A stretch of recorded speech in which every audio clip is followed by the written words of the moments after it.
Are you tired of having low FPS like this, where I have 30 FPS? Look at this, I can barely move without it almost spiking in the movement. This is a very common fix. It's quite easy actually. So what you're going to do, you're going to go into options, and then you're going to go into video. Here you are going to have different kind of settings. If you have very bad graphics card, maybe you should lower the quality. You could put it on very low. If you have a laptop, it's most likely going to be that. If you have a MacBook, you're always going to put it on low or very low. But most of the time, if it's a normal PC, it's alright at medium or high. You can also have, by mistake, maybe put on a frame rate cap. Now, this is gonna cap your frame rate. You can see here it's 30, and now I can only have 30 FPS. Try putting up to 60 FPS. You can also take uncapped. Here I have 380. Now, this is a bad idea because some graphics card, as you can see here, can't even follow that height.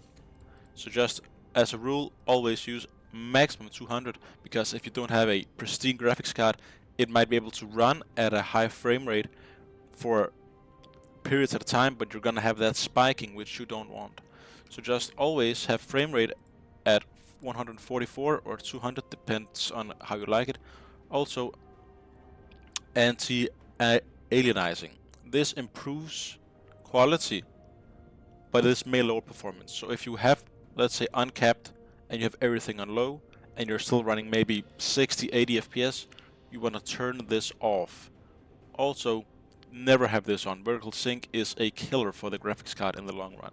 So anti-aliasing, always have that off if you have a bad graphics card or you just don't have that good.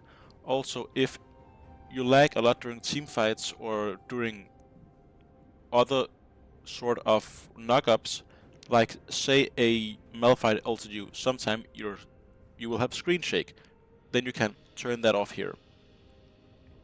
Now you have screen shake if you get Garen ulted or Sion ulted or Malphite ulted, which cost FPS, of course. So just these are the only options you have in your options to make sure that you optimize your frame rate. Thanks for watching. Don't forget to like and subscribe.